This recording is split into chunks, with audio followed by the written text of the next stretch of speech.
आज चकाचौंध की दुनिया है, लोग भागते हुए जा रहे हैं। अनाधिकारी लोग भी वह प्राप्त करना चाहते हैं जो उनके अधिकार में ही नहीं आता कभी। सब पाने के लिए भाग रहे हैं। यह बिल्कुल नहीं देखा जा रहा है कि हम इसके अधिकारी भी हैं कि नहीं।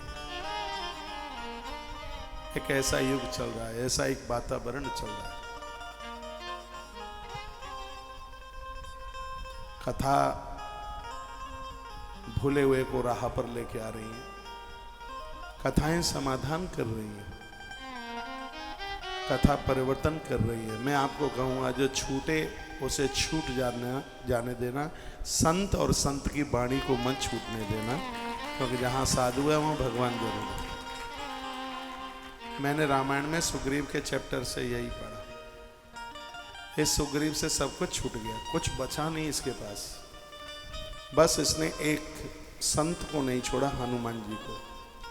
बस हनुमान जी का सहारा ही लेकर के जी रहा था। वही हनुमान कंधे पर बिठाकर प्रभु राम को इसके सामने ले जाके उतार देते हैं। साधु का तो काम यही है। तो ऐसे महापुरुषों के द्वारा ही हम एक सफल जीवन जी सकते हैं, एक अच्छी सी जिंदगी जी सकते हैं।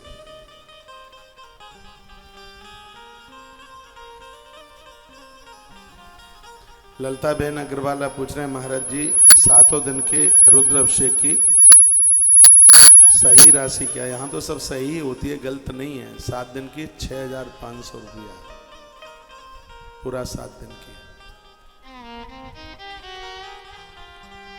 नाम लिखा देना, ठीक है। अब मैं कल की कथा की तरफ बढ़ रहा हूँ। माँ भवानी ने पूछा था, भगवान निशाचर कौन है? तो ये चौपाई कल भी आपने सुनी है और बात को मैं वहीं से आरंभ करता हूँ। इसके अलावा और भी कोई है तो और नहीं है, इसके अलावा तीसरी और चौथी नहीं है।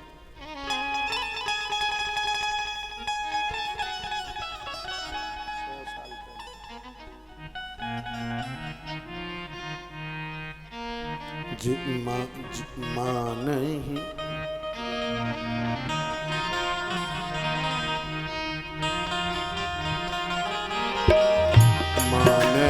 मां तो पिता नहीं देवा, पिता नहीं देवा, साधु सन करवा वही सेवा। मां नहीं पिता नहीं देवा, पिता नहीं देवा, साधु सन करवा वही सेवा। तो पिता नहीं देवा, पिता नहीं देवा, साधु सन करवा वही सेवा। जिनके यह शरण भवानी, शरण भवानी, ते ज्ञान हो निश्चर सब प्राणी। श्री राम जय राम।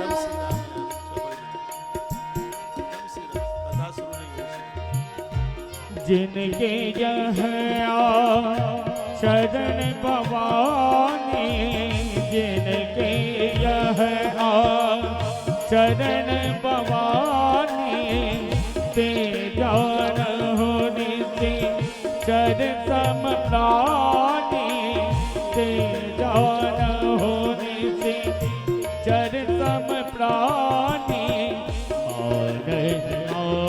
तो पिता नहीं देवा, पिता नहीं देवा, साधु निधन करवा वही सेवा।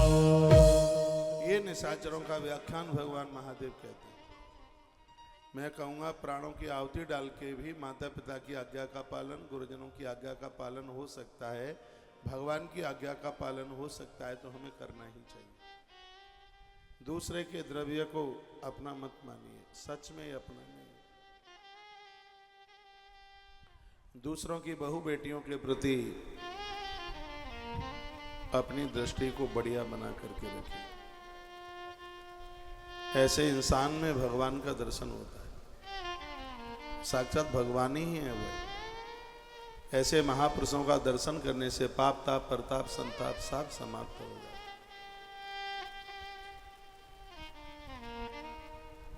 वही प्रणाम की योग्य है, बंधन के लायक। तो देवता बनकर, यदि कोई धरती पर निशाचर हो सकता है तो देवता भी तो हो सकता है। देवता क्यों नहीं हो सकता? रात है तो इसका मतलब दिन भी है, थोड़ा है तो इसका मतलब है ज्यादा भी है। यदि इतने दुर्गुण वाले लोग निशाचर हो सकते हैं तो सद्गुण वाले लोग देवता भी तो हो सकते हैं, जो दूसरों का आदर करते हैं, नित्य भगवत स्मरण करते हैं, दूसरों की बहू बेटियों को अपनी माँ भगनी की तरह समझते हैं। सच में वो इंसान भगवान हैं, उनका दर्शन करने से कल्याण होता है। माइक खोल भाई मोहन। ऐसे लोगों के सायुज्य में हम रहे, अपने निजी स्वार्थों को छोड़ करके समग्र कल्याण की भावना रखिए। एक उपनिषद का सूत्र रोज बोलिया करें, मेरा निवेदन है, और वह है उपनिषद का है वाक्य, सर्वे भवन्तु सुखिना सर्वे सन्तु निरामया सर्वे भद्राणि पश्यन्तु माँ कश्चित् दुख भाग भवेत्। आप हाथों से खूब कर्मकांड कर लेते हैं, भगवान को नहला देते हैं, दुला देते हैं, अच्छी पोशाक पहना देते हैं, भोग लगा देते हैं, आरती उतार देते हैं, माला पहना देते हैं। ठीक है, अच्छी बात है, श्रद्धा है। इसके साथ साथ हम समग्र कल्याण की भी भावना रखें। माइकों से तो बोल देता है विश्व का कल्याण हो, अधर्म का नाश हो, विश्व का कल्याण हो, सब में सद्भावना में मेरी मति बनी रहे, ऐसा ही तो बोलते हैं। विश्व का कल्याण चाह रहे हैं, खास भाई का बुरा चाह रहे हैं। विश्व का कल्याण चाह रहे हैं, जो अपने हैं बिल्कुल करीब हैं, उनको देख करके जलन हो रही है और कहते हैं विश्व का कल्याण।